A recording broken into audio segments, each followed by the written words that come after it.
So today, our mission for this deep dive into agentic GeoAI is to break down the latest white papers, explain why the old way of doing things is so brittle, and honestly, why your career is about to change from coder to orchestrator. Brittle is definitely the perfect word for it because, think about the last 10 years of automation. Oh, absolutely. SQL, ArcPy. They're powerful, sure, but they are incredibly rigid. Totally. We have all been there. You write a perfect script, it runs for 3 hours, and then it crashes 99% of the way through. Just because of one tiny data error. Exactly. Like a null geometry or maybe a subnetwork tap drawn right at the endpoint of 2 lines. A static script hits that and just dies. It halts execution entirely.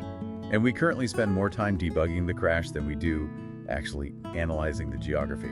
We really needed a system that could reason its way around the problem. Right, but reasoning is a pretty loaded term in AI. We aren't just talking about a chatbot that writes bad Python code here. Because historically, large language models have been terrible at spatial concepts. They really were, but this is the big shift we're seeing. We are looking at agents using models like Llama 3 or DeepSeek R1 that combine standard logic with spatial information theory. So they don't just jump straight into coding. No, they don't just match keywords anymore. They treat your prompt as a concept transformation problem first. Meaning if I tell it to, say, find the best route for a supply truck, it doesn't just guess at the syntax. Right. It builds a geoflow graph. Think of it like a blueprint. It creates a directed acyclic graph, or a DAG. Okay, where the nodes are the concepts and the edges are the transformations. Got it. It mathematically orders the entire analysis before it writes a single line of executable code. That is a huge distinction. It's literally planning before acting. But here is the part from the research that I really want to drill into for you listening, and that's Spatial-RAG. Yeah, that's a massive deal. Because usually if you ask an AI for data, it just looks for keywords. Standard retrieval augmented generation just ignores topology completely. If you ask for impacted buildings, a standard AI just looks for documents with the word impacted. Which is useless for GIS. But Spatial-RAG is different. It uses hybrid retrievers. Mixing the methods together. Exactly. Right. It combines dense semantic embeddings, so understanding the actual meaning of words, with sparse spatial filtering. Like bounding box intersections and coordinate checks. Right, so it finds data that is geographically relevant, not just textually similar. And once it has that data, it obviously has to process it fast.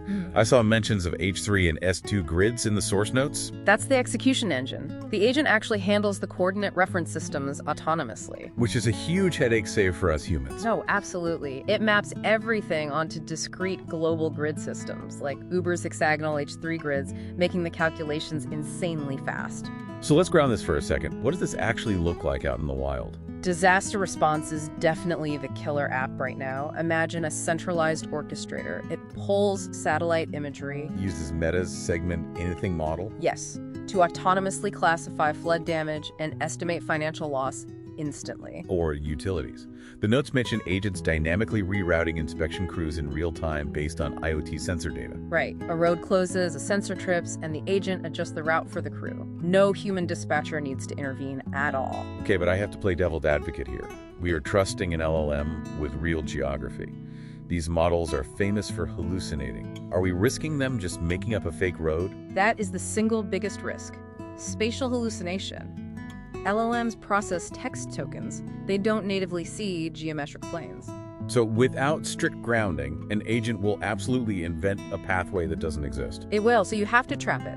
We used frameworks like dynamic TO and tag trapping, essentially forcing the agent to attribute every single claim to a verified source in your database. But that brings up the governance requirement. You need a spatial data mesh. Precisely, because if your data is just a swamp of unindexed shapefiles named Final Version 2, the agent is going to make terrible decisions at machine speed. You need clean, indexed infrastructure. Which brings us right back to you, the listener.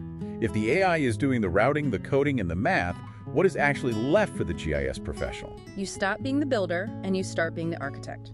The role shifts entirely to orchestration. The new model is delegate, review, and own. So you validate the logic and the AI handles the syntax. Exactly. If you master agentic orchestration, your value skyrockets. But if you insist on sticking to manual digitizing, you are effectively automating yourself out of the room. It is harsh, but it is true.